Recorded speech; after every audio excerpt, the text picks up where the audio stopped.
Yo, what is going on, everyone? My name is Nick, or the Notorious Fantasy, and in today's video, we're going to be breaking down my week number 10 running back start or sit decisions for every single matchup of week number 10, going in depth from Thursday Night Football all the way up until Monday Night Football. I'll tell you guys whether I believe you should start or sit the running backs in all of those games. But before we can get into things, I would like to ask that if you guys are new to the channel and you do end up enjoying today's video, that you please make sure to hit that subscribe button down below. And while you're down there, whether you are new to the channel or not, please make sure that you leave a like on today's video. It would help me out a ton. If you want to follow me on Twitter or X, please do so at NotoriousFantasy. So without further ado, let's get into my week number 10 running back start or sit decisions for the 2024 fantasy football season.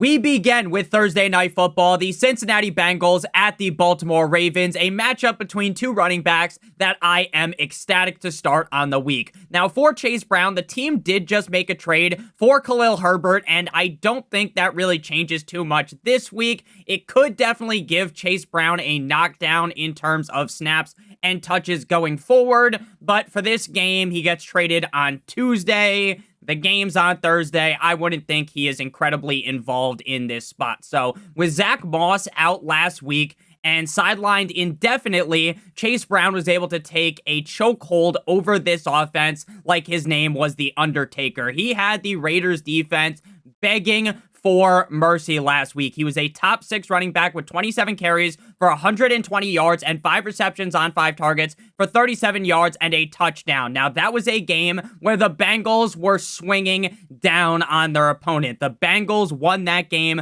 41-24. This game will not be a blowout. I would be shocked, at least if the Cincinnati Bengals blew the doors off of the Baltimore Ravens. So it doesn't seem as likely that Chase Brown gets fed like his name was Violet Beauregard in Willy Wonka's Chocolate Factory. But with Moss out of the picture, Brown should be seeing around 70% of the snaps, as he saw 80% last week. I will be slotting him in as a high-end running back too. Travion Williams will be the number 2, or maybe they will get their new acquired running back from the Bears, Khalil Herbert, to play 10% of the snaps, right? Williams played 9% of the snaps last week. He is more than likely going to potentially see maybe 15%, but again, it's not going to be such a heavy dosage of touches to where you would actually even want to play him. For Derrick Henry, he performed as usual in face of adversity last week. Going up against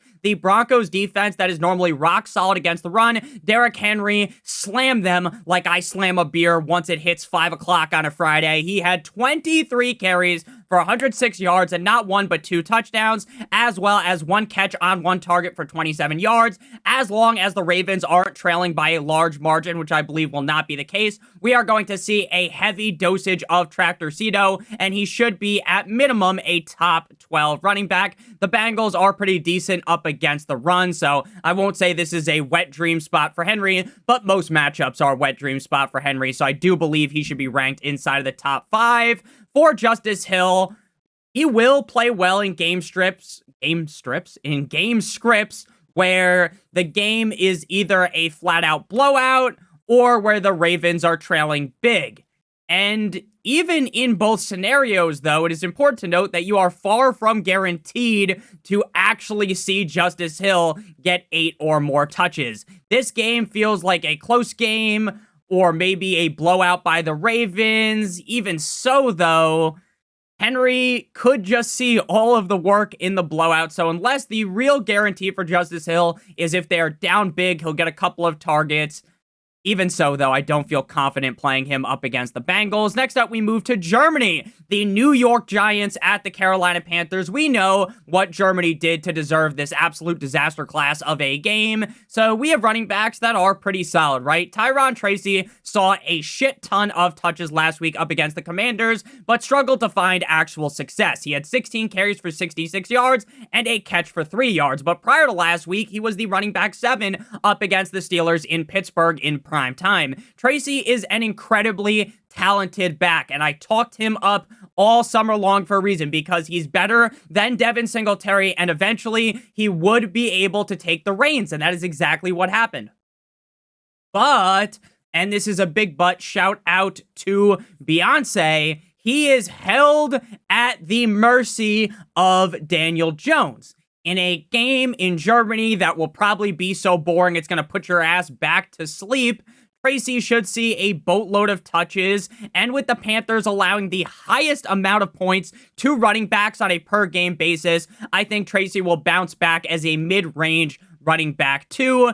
Devin Singletary is a guy that normally I make fun of for not being able to hold Tyron Tracy's jockstrap, but honestly, over the last 2 games, he has looked good with a small workload. But the key to that statement is that he has had a small workload. I doubt he is going to be able to eclipse 10 touches here. He had 7 last week, and for the week prior, he is best left on your bench. For Chuba Hubbard, this should be the game where we see Jonathan Brooks have his rookie debut, because if Jonathan Brooks does not show up and play in this game, he will be shut down for the season based upon how the rules work.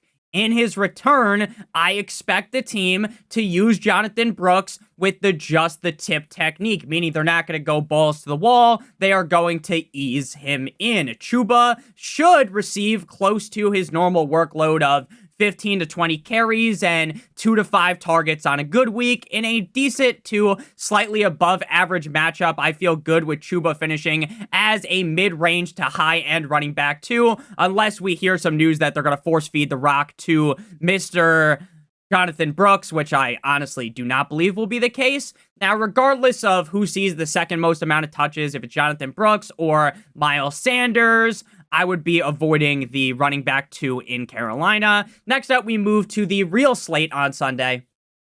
Let's be honest, everyone's going to sleep through a majority of that Giants-Panthers game. We got 1 o'clock, the Patriots at the Bears, the battle of the rookie quarterbacks. Right now, Jaden Daniels, I guess, is probably the best rookie quarterback, but this could be the battle for who the second best rookie quarterback is. So Ramondre Stevenson may be the bane of my existence. It feels like every time I talk this guy up, he turns around and kicks me in the testicles with the force of Justin Tucker. And when I say, you know what, I'm not very confident in him, you want to be a little bit more pessimistic, the guy goes out there and is a top 12 running back. And he has been nothing short of boom or bust this season. He's had 5 games inside the top 12 and 3 games outside of the top 36. Though with a 62.5% hit rate inside of the top 12, I definitely need to give Ramondre his flowers. I need to give him the credit when the credit is due. I will have him ranked as a low-end running back 2 this week because I don't love the matchup against the Bears in the running back 20 to 24 range. For Antonio Gibson, his workload changes drastically week to week, which makes it virtually unpredictable to say with a large amount of confidence how many touches he will see. We have seen games where he is getting 15 plus touches, right? It's like, oh, maybe he'll get 20.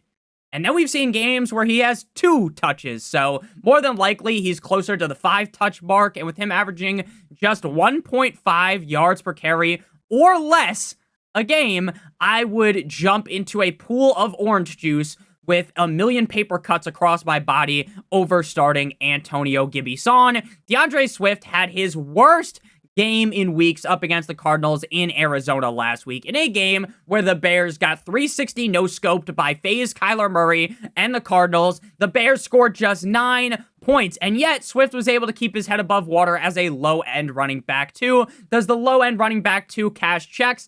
Fuck no, baby. But it also wasn't a complete and utter disaster when, if you looked at the game and you were watching the game and you were like half paying attention and you saw the score, you probably thought DeAndre Swift completely shit the bed. Now, the Patriots defense does rank 5th in points allowed to running backs on a per game basis. So the writing on the wall is a bounce back performance for Mr. Swift, who was a top 12 running back before last week in 4 straight games. I got him as a low-end running back 1 here. I just wish Caleb Williams was more consistent, because if Caleb was actually putting up numbers at a consistent level, then that would ensure that DeAndre Swift was going to dominate 50 Shades of Grey style weekly. Roshan Johnson will continue to get his 3 to 5 touches a game. And, you know, sometimes he'll get 7 because he'll get like 3 to 5 carries and then a dump off or 2. And he does have touchdown upside because he has 4 touchdowns in just 6 games. But with his touches taking a dip in the wrong direction as of recently, there's really no need to get cute and start him. Next up, we move to the no one circles the wagons like the Buffalo Bills at the this is our Colts. This is our team. We bleed blue.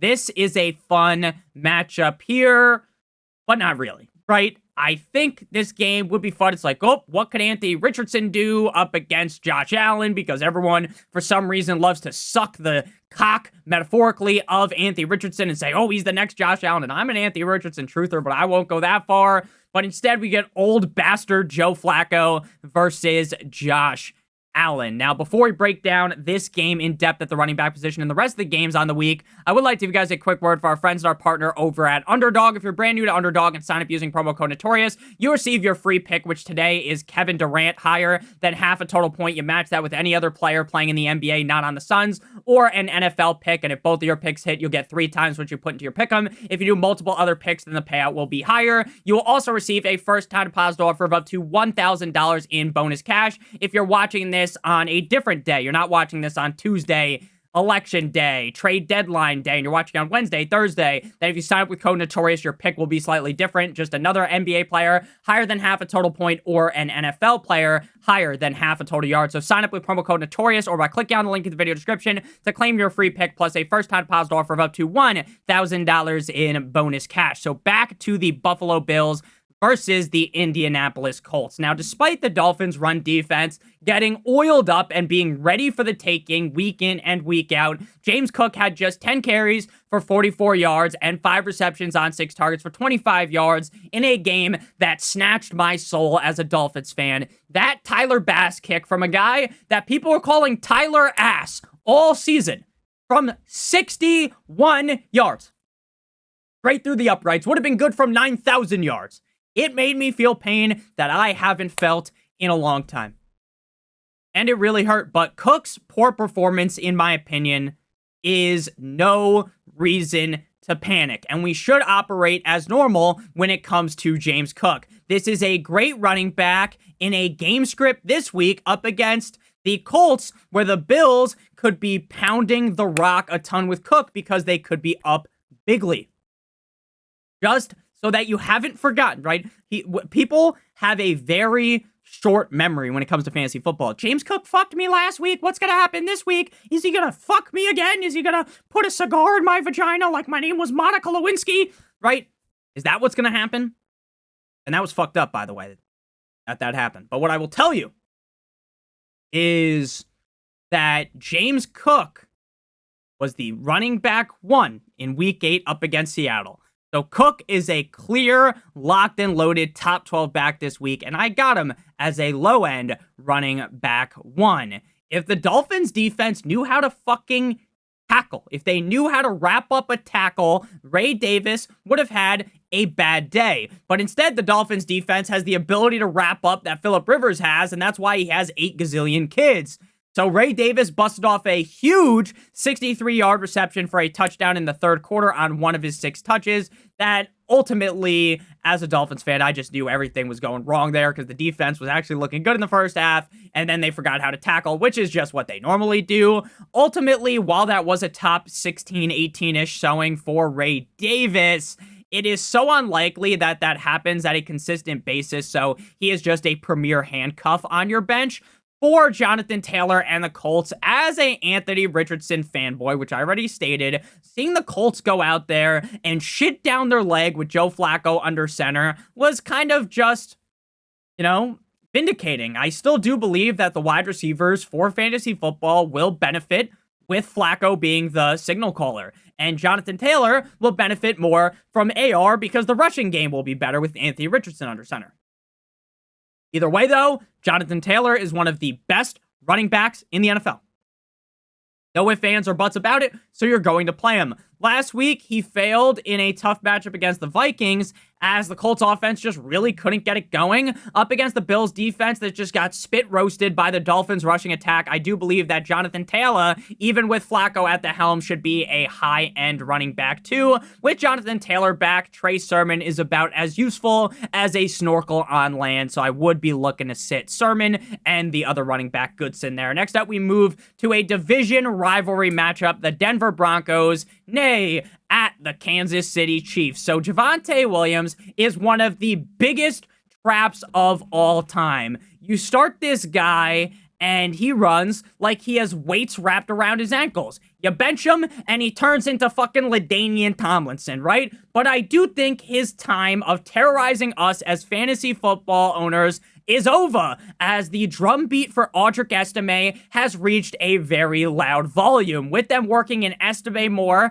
and McLaughlin still seeing a decent amount of snaps, this could easily become a triple-headed dragon backfield from hell, and I am not touching Javonte with a 10-foot pole. Sit him with the talk of Estime coming straight from the horse's mouth, which the horse in this scenario is Sean Payton, head coach of the team. This whole backfield is more confusing than solving a puzzle in the dark. So McLaughlin plays 30%-ish of snaps, sometimes like 25%. He is a clear sit for me. For the Chiefs, with Isaiah Pacheco eyeing a late November return, until Pacheco returns from his fractured fibula, Hunt belongs in your starting lineup. Last week, up against the Bucs, it wasn't going the best, but you know what? When it goes to overtime, you already know the Chiefs are going to win that shit. And of course, the touchdown goes to Mr. Kareem Hunt. He was a top 12 running back in that game with 27 carries for 106 yards and a touchdown, as well as one catch for 11 yards. While Samaje Perine did steal a touchdown, we should be having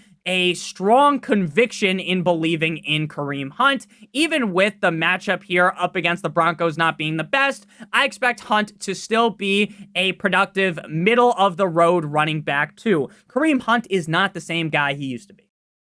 He's far from it, right? There are a lot of running backs in the NFL that they get older and they fall completely off of a cliff. It hits you out of nowhere like an RKO for Randy Orton. And I get Kareem Hunt is not that guy he used to be back when he started off on the Kansas City Chiefs, when he scored 8,000 touchdowns in his NFL debut at Kansas City in that first ever game. We all remember that. Anyone who had him on their fantasy team when he was a rookie remembers that. He's not that guy anymore. You're not that guy, pal, but he's still competent, and he's on the Chiefs. So he's going to be a middle-of-the-road running back, too, for me. Also, real quick, we're going to talk about this more in the quarterback video, but this is a question.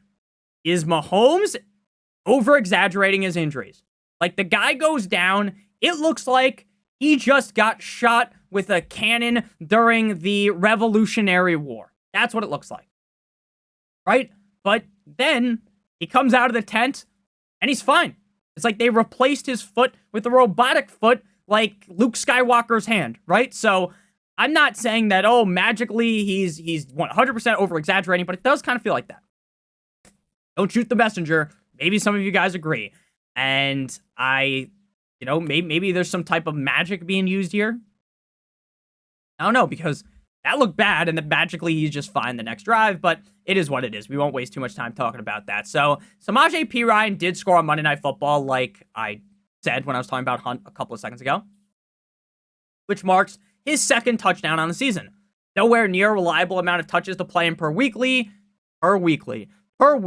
even with the Chiefs offense looking overpowered now, like the AK-74U pre-patch in Black Ops 1 with DeAndre Hopkins now on the squad. Next up, we got game number 6. Get your kicks on Route 66. The Atlanta Falcons at the New Orleans Saints. Now, Bijan Robinson has been on a path of destruction like his name was Genghis Khan, and that continued last week with his 4th straight game with over 21 points after starting off the season at snail's pace. Last week against the Cowboys, he was a top 12 running back with 19 carries for 96 yards. Flip that around, you get 69, very nice, I like, and 7 receptions on 7 targets for 59 yards. In a matchup up against the Saints defense that ranked 7th highest in points per game allowed to the running back position, I expect Bijan to have his 5th straight game inside the top 12 and potentially the running back 1 performance on the week. I got him ranked snuggly inside the top 5. Now, we talked about Tyler Algier in the waiver wire video, and in case you missed that video, make sure you check it out after you watch this video. Make sure you watch this one through. Of course, hit that like button, hit that subscribe button. But to sum up what I said about Algier, if you're a Bijan owner, we have hit the point in the season where having your own handcuff is now very, very, very important. If Bijan goes down, knock on wood, we don't root for injuries, when you are heading into the playoffs or when you are in the playoffs, it will be hard to replace a guy like Bijan. And I get Algier will not be able to fully replace him, be the same guy Bijan is, because Algier is not as good as Bijan, but the production will be good. And if you don't have him and he's on the waiver wire and you're in a fab league, if Bijan goes down, Algier will cost more than getting a lap dance from a big booty Latina at the strip club in terms of how much fab you're going to have to blow on him. So I would make sure to wrap my team in a metaphorical condom and add Algier now.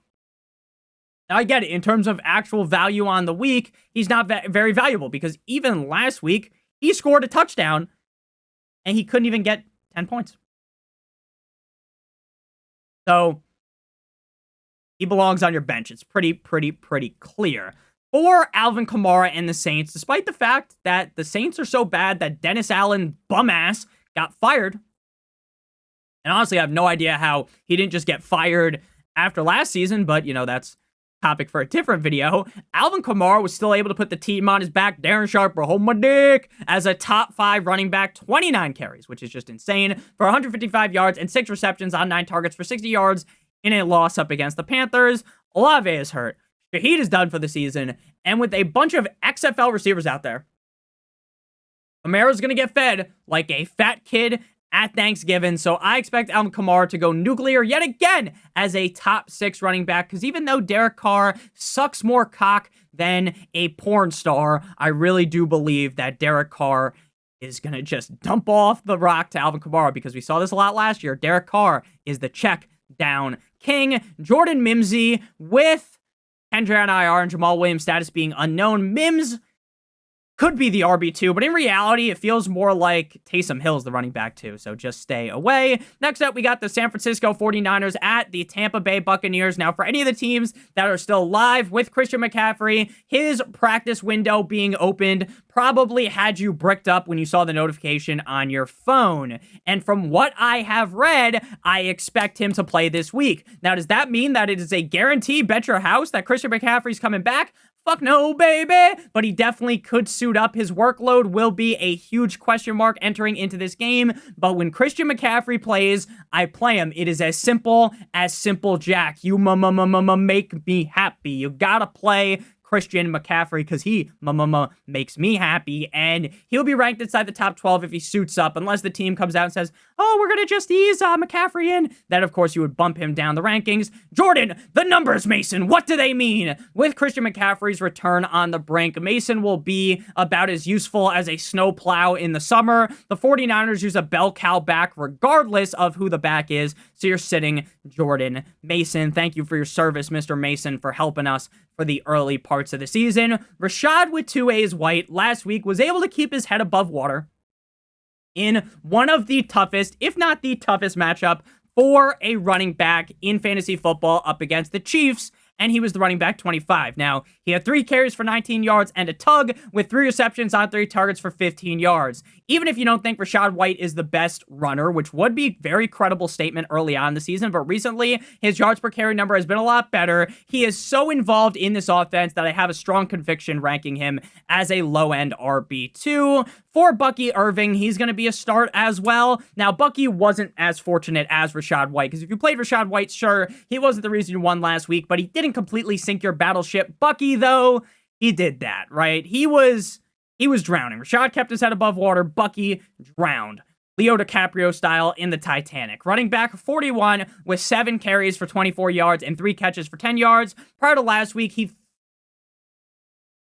what the fuck was I about to say? I was about to say he thought Bucky was a top 18 running back in 3 straight games. Now, I'm not going to panic too hard based upon one down matchup up against a rock-hard defense, so fire up Bucky as a high-end running back 3. Next up, we got the Pittsburgh Steelers at the left. Hands up. Who are we? The Commanders. Now, Najee Harris is the hand job with spit of running backs in fantasy football. He will never let you down, right? That's still a good time.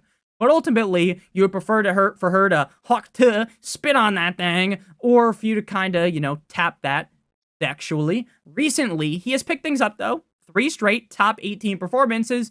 But the upside is limited by the fact that he isn't the best, and because they want to give Warren work as well. Coming out of the bye week, following a game where he was the running back 15 against the Giants and had over 110 rushing yards, and now facing a Commanders defense that isn't the best.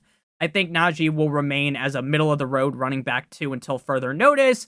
Now, for Jaylen Warren, I do think deep down Arthur Smith is fucking itching like a crack fiend to give Warren like 20 carries one of these games, but we haven't seen enough of Warren yet coming off the injury to believe that will actually happen. Maybe that's just some type of messed up thought in my brain, but that is something that does worry me because we know Arthur Smith just loves using a bunch of fucking running backs at once. Shout out to Bijan Robinson.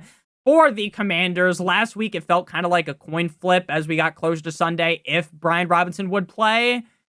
And the coin flip did not go his way as he was stuck watching from the bench, not being able to clear through his pregame activities. With him dealing with a hamstring injury and likely not being close to 100%, B-Rob will be a fine high-end running back 3. But until I see more practice reports and until I read positivity out of practice reports, I will be much more conservative with my rankings of Robinson, so he's going to be a lower ranked running back compared to normal, right? He's a high-end running back 3, where normally I feel pretty confident ranking him inside the top 24. Eckler, in the absence of Brian Robinson last week, Eckler put up a vintage Eckler game. Now, honestly, calling that a vintage Eckler game is false because old school Eckler from like 2 years ago was putting up 30 points like it was nothing, but Eckler did have a good game. He scored over 17 PPR points. If B-Rob misses again, I would slot in Eckler as a low-end running back 2, middling running back 2. If Robinson is back, Eckler relies too heavily on busting off a few dump-offs for a big gain, so sure, if you have to start Eckler, he's fine, right? Even with B-Rob, he's typically going to be fine, but he's not special enough to where I would actually want to play him. Next up, we got the cold like Minnesota Vikings at the Jacksonville Jaguars. Now, Aaron Jones has been disappointing over the last 2 weeks. Like when you pull up to the drive-thru and you tell him, hey, I don't want any ketchup. But then those bastards at Wendy's put ketchup on your burger. Now, some people might be like, Nick, you gotta eat ketchup. Don't be a fucking pussy. Now, I eat it. I'm gonna eat it. I'm gonna eat it regardless, right? Doesn't give me, I'm still gonna eat it. I paid for it. But I don't enjoy it as much, right? It's just not the same, right? And that's kind of what Aaron Jones has been, right? 2 games with 11 and 12 points. Sure, it didn't bury you out back, but it definitely didn't add to anything, right? There's gonna be some people in the comments that are some straight up ketchup truthers that now hate me, but it is what it is. I don't like ketchup. I like tomatoes. I just don't like ketchup. It's been that way. Going up against the Jacksonville Jaguars defense, though, has me incredibly confident in a bounce back out of Ron Jones. He's been a top 12 running back in 3 of 8 games, with the Jags ranking 3rd highest in points allowed per game per running backs. Aaron Jones is a low-end running back 1. Now, Cam Akers now appears to be the backup on the team. He looked strong on his couple of touches. 6 carries for 46 yards, which is 7.7 per carry. 2 receptions on 2 targets for 7 yards. With that said, though, Aaron Jones is still the guy until proven otherwise. But it's important to note that, hey, if you're using my strategy like we talked about with Algier, you have Aaron Jones, you want a condom wrap, you want to pick up the backup, don't pick up Ty Chandler. It appears that Akers is the running back 2 now. So Tank Bigsby facing a strong Vikings defense. Both Bigsby and Etienne are off the table for me this week. In Etienne's return game, he played 31% of his snaps and had 3 carries for 22 yards. Bigsby played 52% of the snaps with 8 carries for 22 yards, which was a huge fall off in production and snaps for Tank. Dearness Johnson also played a piece in this offense, playing 24% of the snaps. Again, with the matchup being tough and this matchup being a disaster, and the backfield being tough to read, I am out on all Jaguars running backs. The sentiment that Doug Peterson said that, hey, just because you get hurt, you don't lose your job, could indicate that Bigsby is out-touched by Etienne this week. Next up, we got the Les Titans at the Los Angeles Chargers to open up the 4 p.m. slate. I will say it again. I've said this a million times. Why does the NFL do this? There is the Titans versus Chargers at 4. The Eagles at Cowboys at 4. The Jets at Cardinals at 4. There is 1, 2, 3 games at 4 o'clock. Why don't they spread it out more evenly? At 8 o'clock, now not at 8 o'clock, 9 o'clock, whichever part of the country you live in, or maybe even earlier if you live on the left coast, the west coast, you get up, you watch the stupid fucking Germany game, right? That's one game. Sure, I get it. that might take away from the 4 p.m. slate. But there's a million games at 1. You feel like you have just overstimulation when watching Red Zone. Now, I don't feel that way, but a lot of people say, like, Red Zone, there's just too much happening. I get it. I do get it. But why are there so many games at 1 and just 3 games at 4? Why is it not more evenly balanced? It is like the 1 p.m. slate on Red Zone is like, it hits like crack. It's like Coke in the 80s, right? But then you go to 4 o'clock and it's like, oh, now you get the fucking Mason Rudolph or Will Levis versus Justin Herbert. Oh, you get Cooper Rush versus Hurts. And oh, you get Rodgers versus Kyler. The best game is the Jets versus the Cardinals. Why do they do that? We're not going to spend too much time talking about it, but it's so stupid. Tony Pollard is one of the least talked about stellar picks in fantasy this season. If you have Pollard, based upon where you drafted him, you have been ecstatic about his play. Now, sure, Pollard hasn't been a locked and loaded top 12 back or even a top 16 back weekly, but he has been a top 24 back in 6 of 8 games. This week, going up against the Chargers, who allow the second least amount of points to running backs on a per game basis, I can't get too overzealous with my ranking of Pollard, right? I can't sit here and give him the Hawk Tua, the Gawk Gawk 9000 special here and say that he's going to guaranteed finish inside the top 18 or something like that. But he did have 28 carries last week for 127 yards and 2 catches for 26 yards. So I got him as a low-end running back too. And if Spears does come back, Callahan made it very clear that he does want to reduce the workload on Tony Pollard. Now, if Tajay Spears misses again with the hamstring injury that has held him out of 3 straight games, Joey Chestnut's brother, Julius Chestnut, will be the running back too. Julius barely sees the field as a sub 20% snap share guy in all games without Spears, so he belongs on the waivers. If Spears plays, he would be a sit, but he would definitely see more snaps than Julius would. For the Chargers, Dobbins is basically the way I just sucked on the teat of Pollard. Dobbins deserves the exact same thing. Dobbins is Pollard on a more trustworthy offense. A above average running back who sees a shit ton of carries and is basically going to be a top 24 guy weekly. Last week, he finished inside the top 8 in Cleveland with 14 carries for 85 yards and not 1 but 2 touchdowns with 2 receptions for 20 yards. Back-to-back games with at least 1 touchdown, and with the Titans defense being far from one that strikes fear into me, at least in terms of the rushing attack, Dobbins should be able to have a middle-of-the-road running back 2 performance with top 12 upside. Kamani Vidal has yet to average over 3.3 yards per carry this season. From what I saw from him out of his tape in college at Troy, this is a guy that has the upside at the NFL level. But even on such a run-heavy team, they want Dobbins to be the guy, so Vidal should stay on the bench. Next up, we got the Philadelphia Eagles at the Dallas Cowboys. Now, Saquon did something last week that you can't even do in Madden. This dude hurdled someone after doing a spin move while running backwards. He leaped backwards over a guy. It didn't even look real. And genuinely was one of the most impressive things I've ever seen on the football field. And if he scored a touchdown on that play, that would have been the greatest touchdown ever. Now, I'm going to stop the glazing here, right? We're going to hop off this guy's Johnson, metaphorically, of course. But Saquon really has been dominant. Running back 1 last week, 27 carries for 159 yards against the Jags, and a rushing touchdown. He also had a receiving touchdown, so 2 total touchdowns against the Cowboys defense that allows the 4th most amount of points per game to running backs. Against Dallas, I got him penciled in as a top 5 back, and this game might be a blowout. This might be a bent-over-the-table game by the Eagles to the Cowboys, but I will note Nick Sirianni will probably do something stupid to fuck it all up. So, Kenneth Gainwell, unless the Eagles are just raw dogging the Cowboys and are going for round 2, Gainwell will probably see 6 touches or fewer. Now, this game does feel like that kind of a game, but he only has 1 game inside the top 40, so there's no reason to get overzealous and play him. Now, even with the Dallas Cowboys offense being just limp dick, Rico hit the Thanos move where he's like, fine, I'll do it myself, because Cowboys offense wasn't doing anything. He had 12 carries for 75 yards and 5 receptions on 6 targets for 32 yards and a touchdown as a top 12 running back. That touchdown catch was fucking hilarious because it was the easiest catch ever. There's no one around him. Hits him right in the hands, and he bobbles it, and he bobbles it, and he bobbles it, and he bobbles it, he bobbles it, he bobbles it, he bobbles it, and he catches it. It was so funny. But without Dak, I think it would be very hard to truly tout Dowdle as anything other than like a high-end running back 3, low-end running back 2.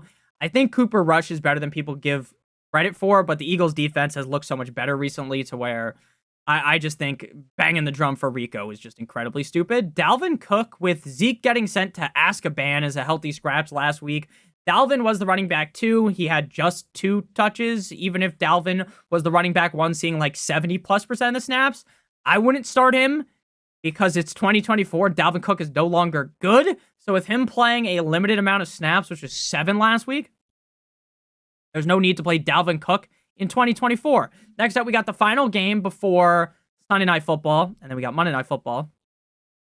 The New York Jumbo Jets at the Arizona Cardinals. Now, I don't know what is worse, figuring out that my favorite internet squirrel got whacked, or the production of Breece Hall over the last 2 games.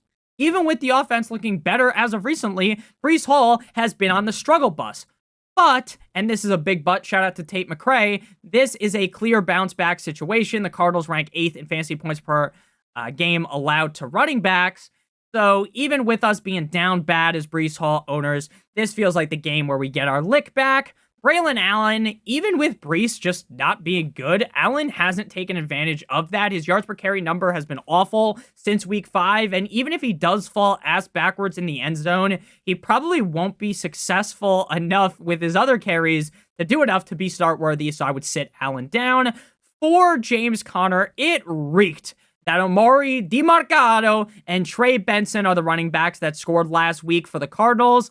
But even with that being the case, Conner was still a top 18 back in a game where the Bears got smacked harder than Ronda Rousey did by Holly Holm when Holly Holm ended her career, even though technically it wasn't Holly who ended her career. It was technically Amanda Nunes when Amanda Nunes knocked Ronda the fuck out in like 20 seconds. But that loss to Holly Holm was really the one that kind of put the nail in the coffin. But you don't watch the UFC, you might not understand at all what that was. But yeah, the Bears got fucking diced. They got filleted like the fish, right? Conner had 18 carries for 170 yards and 3 catches for 12 yards. He will be a top 24 back most weeks, and with the Jets defense not being great against the run, I expect a middling running back 2 performance anywhere from running back 16 to 20. Trey Freddie Benson saw his second highest amount of touches on the season last week, mainly because the game was a blowout. I am still a believer in Benson's upside in the post-James Conner era, but we're not in the post-James Conner era. We are in the James Conner era, and Benson probably will not succeed here. Sit him down. Next up, we move to, 'cause you waited all day for Sunday night, the Detroit Lions at the Houston Texans. Jahmyr Gibbs, while Montgomery was the guy, Knuckles, getting more touches, Gibbs was the one who ultimately found the end zone. He didn't have the best showing in a clowning of the Packers as a whole, but Gibbs is always going to be a guy that you want in your fantasy football lineup. The Texans rank top five in terms of fantasy points allowed per game to running backs, so this isn't the best spot, right? This is a defense that is really good against the run. So they're top 5 with the fewest amount of points allowed to running backs, to clarify to anyone who didn't pick up what I was putting down there. But again, we know Gibbs is Gibbs, right? We know how great this offense is. We know how great the offensive line is. So even in a tough spot, I feel good about a low-end running back 1 finish for Gibbs. David Montgomery is a locked and loaded running back 2 as long as the man is walking. The only game in which he wasn't a top 24 running back was when he got hurt up against the Vikings in Minnesota a few games ago. This week, there will be no difference. Knuckles is a low-end running back 2, as the Texans' defense is great against the run, and Monty needs a touchdown to be a higher-end running back 2, but you still want to start him. And honestly, that Lions fan who was wearing the cheese grater thing as like a hat up against the Packers, that was one of the funniest fucking pictures I've ever seen. Joe Mixon, the Lions are the best, if not, you might know, Nick, they're not the best run defense in the NFL. They're just one of the best. Fine. One of the best defenses against the run. With that said, I don't think there is a case to make to sit Joe Mixon. Every single game, he has been healthy. He has been a top 18 running back, and in 4 of 6 starts, he has been a top 6 running back. His only problem has been he got hurt last week against the Jets in a losing effort. He had 24 carries for 106 yards and a touchdown as a high-end running back too. So even if the Lions are winning, we should still see Mixon finish as a high-end running back too. As of right now, I got him as a low-end running back 1. With Cam Akers out of town now back in Minnesota, Dare Ogunbowale is the RB2. But even with that said, he sees just a few touches weekly. But even so, even getting a couple of touches, they're not enough to quantify. Starting in final game here, Monday Night Football, my Miami Dolphins going up against the Los Angeles Rams in LA on Monday night. Dun, dun, dun, dun. Must win for the Dolphins. If they lose this game, it's over. It's over. It's already over, but this is like the final. This is the last dance. If they lose this game, it's truly over. I am not someone that just has infinite hope, right? I'm not going to sit here and lie to you people and say, hey, what do you mean, you people? I'm not going to sit here and lie to you guys and say, oh, I believe that the Dolphins are going to make the playoffs, because that would be fucking stupid. Is there still a small chance? Yes, right? There's a small chance also that Sydney Sweeney comes over after filming her movie and fucking rides me like a horse, right? But that's not going to happen. And it would never happen, because even if she wanted to, I have a fiance, so I would never even quantify doing that. I would never do that. Never. Shout out to Nicole. Notice how we didn't wink, right? Normally, we play like real joking here. That was a real serious remark in case she's watching. Maybe she is. No, I'm just kidding. She doesn't watch these videos. Let's be honest. Would I say half the shit I said if she was watching these videos? Fuck no, baby. With Tua, Devon Achane is on a trip directly to the moon. And honestly, with how good he's played with Tua, he might go straight through the moon. Achane, fly me to the moon, has been a top 5 running back in now 4 straight games with Tua, and up against the Rams defense, he should be able to do it yet again. Last week against Buffalo, he had 12 carries for 63 yards and 8 catches on 8 targets for 58 yards. This guy's like the fucking wide receiver 1 and running back 1 on the team. And he got another 2 touchdowns, over 100 all-purpose yards. Lock him in as a top 5 running back on the week. Now, this video is being recorded before the trade deadline is finished, so, Nick, Raheem Mostert got traded. I think it is possible that he gets traded. Won't lock it in, though. With the team trying to ramp up Jalen Wright, the upside and floor of Mostert has taken a hit. Now, there's always a chance that he scores, because he did that twice in Week 8 up against the Cardinals. But with less work compared to last year and you needing a touchdown from Mostert to be halfway decent, I would just leave him on the pine with the resurgence of Achane. Kyren Williams last week, I damn near fell to my knees watching that game when the game ended against Seattle in OT. And my main man's Kyren didn't have a touchdown. Every game this season, besides last week, he has scored at least 1 touchdown. That streak went all the way back to last regular season. So this season, every single game, he had at least 1 touchdown. 10 straight dating back to last year with at least 1 score. While the touchdown gods did not rule in our favor, I think he will get back into the good graces of the football gods, the touchdown gods, because the Dolphins defense gets dicked down by the rushing attack every single week. Nick James Conner didn't succeed that well last week. Well, I don't know why. I have no idea why, because I know what's coming, and Kyren is going to be coming, and he's going to be coming a lot. No diddy. So I expect Kyren to be back in the range of the top 12 backs that I got him ranked inside the top 8. The amount of snaps Kyren Williams plays is genuinely insane. The dude played 99% of snaps last week and only missed 1 snap in which Blake Corum took over. On good weeks, Blake Corum will see 8 to 10 snaps. Some weeks, he'll see 1 or no snaps. Again, he's a good handcuff. I really like his upside from college, but not a guy that you would want to be starting even up against the Finns. So thank you guys all so much for watching. If you did end up enjoying, make sure you guys hit that subscribe button. Hopefully like how Mike Tyson's going to hit Jake Paul next week. Make sure you leave a like on today's video. It would help me out a ton. If you want to follow me on Twitter or X, please do so at NotoriousFantasy. Check out one of the videos on your screen if you haven't seen them already. Check out the Patreon, $7.50. I answer all questions on there, and I also post my rankings, so make sure you guys check that out. Love you a long time. Have a great one, as always. Good boy. And also, make sure you guys check out Underdog, promo code Notorious to get your free pick, plus a first-time deposit offer of up to $1,000 in bonus cash. Love you guys. Have a great one, as always. Good boy.